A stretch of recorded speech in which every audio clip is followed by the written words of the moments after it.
14 अगस्त 1947 को British India के partition के दौरान डोमिनियन ऑफ पाकिस्तान का जन्म होता है। फिर सिलसिला शुरू होता है एक सोच को देश में तब्दील करने का, जिसमें पहला कदम था पाकिस्तान का संविधान। अब तक पाकिस्तान के संविधान की रूपरेखा को 3 बार पूरी तरह बदला जा चुका है। पाकिस्तान का पहला संविधान लागू हुआ 1956 में और 1958 में मिलिट्री कू यानी सैन्य तख्तापलट से रद्द कर दिया गया। पाकिस्तान का दूसरा संविधान लागू हुआ 1962 में। इस संविधान में कुछ चीज़ें गौर करने वाली थीं। 1962 में लागू हुआ संविधान प्रेसिडेंशियल फॉर्म ऑफ गवर्नमेंट की बात करता था, जिसमें प्राइम मिनिस्टर पद को हटाकर सारी पावर प्रेसिडेंट को दे दी गई। और यही नहीं, सैन्य हस्तक्षेप इस हद तक बढ़ा दिया गया कि आगे आने वाले 20 साल तक प्रेसिडेंट और डिफेंस मिनिस्टर का पद लेफ्टिनेंट जनरल या फिर उससे ऊपर के ओहदे वाले जनरल को ही दिया जा सकता था। लेकिन इस संविधान को भी 1972 में रद्द कर दिया गया। और फिर पाकिस्तान का तीसरा संविधान 1973 में लागू किया गया, जो कि पाकिस्तान का मौजूदा संविधान भी है।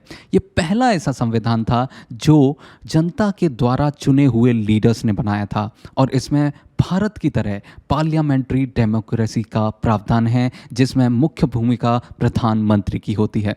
पाकिस्तानी पार्लियामेंट में 2 सदन हैं, सेनेट इस सदन में 100 मेंबर्स और नेशनल असेंबली जिसमें 342 एमएनएज हैं, जैसे भारत में एमपीज। इतनी बार संविधान को बदलने का नतीजा ये हुआ कि पाकिस्तान का इतिहास सैन्य तख्तापलट से भरा हुआ है। पहला तख्तापलट 1953-54 में, दूसरा तख्तापलट 1958 में जनरल आयूब खान के द्वारा किया गया। 1977 में तीसरा तख्तापलट हुआ, जिसका कोड वर्ड था ऑपरेशन फेयर प्ले, और इसको लीड किया जनरल जिया उल हक ने। इस तख्तापलट में उस समय के प्रधानमंत्री जुल्फिकार अली भुट्टो को अरेस्ट कर फांसी की सजा दे दी गई। इतना सब होने के बाद भी 1999 में जनरल परवेज मुशर्रफ ने चौथी बार पाकिस्तान में सैन्य तख्तापलट को अंजाम दिया।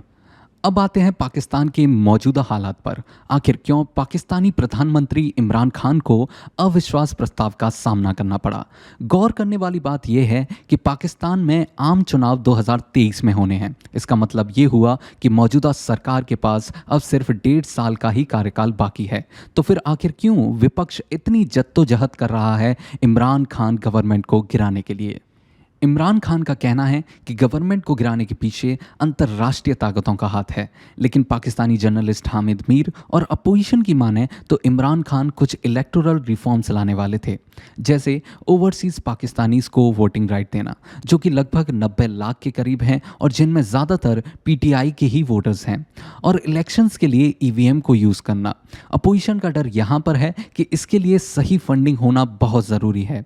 ऐसा ना होने पर लो स्टैंडर्ड ईवीएम से धांधली होने की संभावना बढ़ जाती है। हामिद मीर की माने तो इमरान खान का टारगेट 2023 में इलेक्शंस में इन रिफॉर्म्स की मदद से बड़ा उलटफेर करना ही है। वो ऐसा मानते हैं कि इमरान खान रिग्ड इलेक्शन में 2/3 मेजॉरिटी लाकर पाकिस्तान को प्रेसिडेंशियल फॉर्म ऑफ गवर्नमेंट की ओर ले जाना चाहते हैं। मौजूदा पाकिस्तानी संविधान दरअसल पाकिस्तानी अपोजिशन ने ही बनाया है और वो इस संविधान को बचाने के लिए इमरान खान के सामने एकजुट हो गए हैं।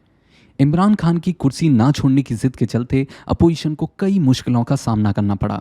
3 अप्रैल को अविश्वास प्रस्ताव पर सदन में वोटिंग होनी थी, लेकिन डिप्टी स्पीकर ने प्रस्ताव को अंतर्राष्ट्रीय साजिश बताकर खारिज कर दिया। इमरान खान ने असेंबली डिसॉल्व कर फ्रेश सिलेक्शन कराने के लिए प्रेसिडेंट को एडवाइस किया। वहीं अपोजिशन ने सुप्रीम कोर्ट का दरवाज़ा खटखटाया। सुप्रीम कोर्ट ने 5-0 से अपोजिशन के फेवर में रूलिंग दी और स्पीकर को हर हाल में 9 अप्रैल को नो कॉन्फिडेंस मोशन पर वोटिंग कराने के लिए कहा।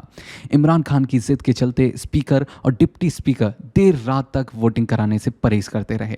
नौबत यहां तक पहुंच गई कि आर्मी चीफ और आईएसआई चीफ ने वोटिंग ना होने पर इमरान खान को गिरफ्तार करने के लिए मंसूबा बना लिया। साथ ही कंटेम्प्ट ऑफ कोर्ट के चलते पुलिस की प्रिजनर वैन सदन के बाहर पहुंच गई। कंटेम्प्ट ऑफ कोर्ट से बचने के लिए दिन के खत्म होने से ठीक 15 मिनट पहले 11:45 पर स्पीकर और डिप्टी स्पीकर ने अपने पद से इस्तीफा दे दिया, जिसके बाद अपोजिशन ने अपना स्पीकर चुना और देर रात लगभग 1:30 बजे नो कॉन्फिडेंस मोशन पर वोटिंग हुई। 174 वोट नो कॉन्फिडेंस मोशन के फेवर में गए और इमरान खान को प्रधानमंत्री पद से हटा दिया गया। पाकिस्तान की पॉलिटिकल क्राइसिस की वजह संविधान को बार बार बदला जाना और सैन्य तख्तापलट को माना जा सकता है, जिसकी वजह से लोकतंत्र ने अपनी जड़ें मजबूत नहीं कर पाई। पाकिस्तान की इस पॉलिटिकल ड्रामा के बीच भारत के पूर्व प्रधानमंत्री श्री अटल बिहारी वाजपेयी जी का एक बयान सोशल मीडिया पर वायरल हो रहा है। देश आज संकटों से घिरा है और ये संकट हमने पैदा नहीं किए। जब जब कभी आवश्यकता पड़ी, संकटों के निराकरण में हमने उस समय की सरकार की मदद की है। उस समय के प्रधानमंत्री नरसिंह राव जी ने भारत का पक्ष रखने के लिए मुझे विरोधी दल के नेता के नाते जेनेवा भेजा था और पाकिस्तानी उसे देखकर चमत्कृत रह गए। उन्होंने कहा कि ये कहां से आए हैं, क्योंकि उनके यहां विरोधी दल का नेता ऐसे राष्ट्रीय कार्य में भी सहयोग देने के लिए तैयार नहीं होता। वो हर जगह अपने सरकार को गिराने के काम में लगा रहता है।